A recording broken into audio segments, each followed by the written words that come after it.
Sara Bokker, a former model, actress, fitness instructor, and feminist activist, once lived a glamorous life in South Beach, Miami, a place known for its luxury, freedom, and hedonistic lifestyle.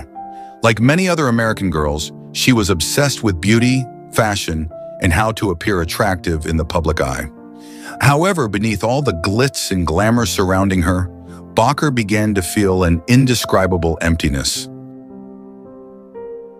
She felt like a prisoner of the beauty standards created by the fashion and entertainment industry. Every day she had to ensure she looked perfect, followed the latest trends, and maintained the image that many women admired.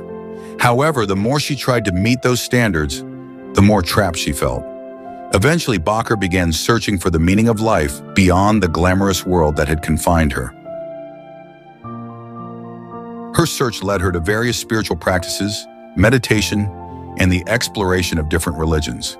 However, the biggest turning point in her life came after the events of September 11th, 2001. The world was suddenly filled with discussions about Islam, and unfortunately, most of what she heard were negative stereotypes. As a feminist and activist, Bokker felt compelled to learn more about Islam, rather than simply accepting the narrative portrayed by the media. A chance moment changed everything. She came across the Holy Qur'an, something she had always seen as foreign and even dangerous to many in the West. At first, she was only drawn to its physical appearance, but as soon as she began reading it, her heart was deeply moved. Unlike any other text she had ever read, the Qur'an spoke directly to her soul.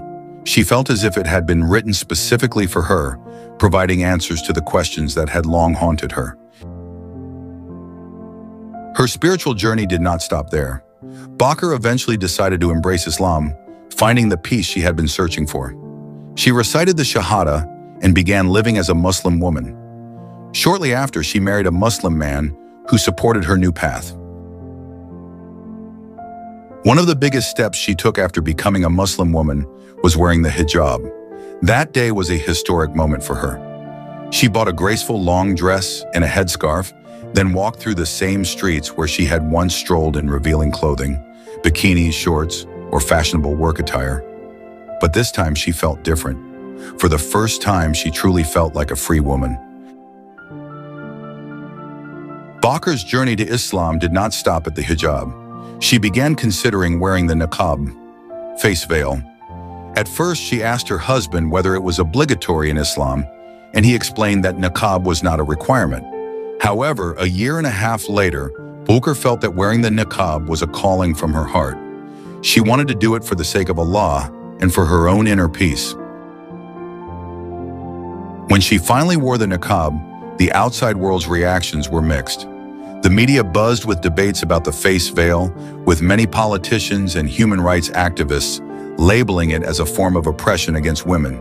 However, for Bokker, such accusations were pure hypocrisy.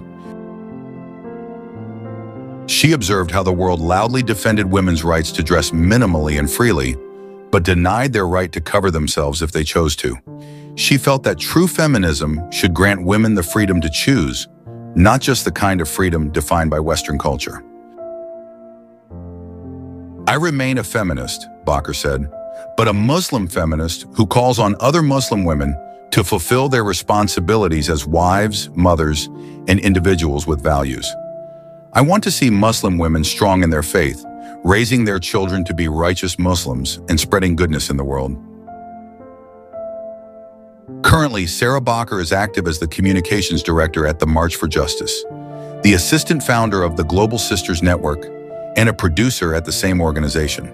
She continues to advocate for the rights of Muslim women, inspiring many women, both those who have been Muslim for a long time and those who are new to Islam. For her, wearing the hijab and niqab is not a symbol of backwardness, but rather a symbol of true freedom, the freedom to choose who she is without external pressures.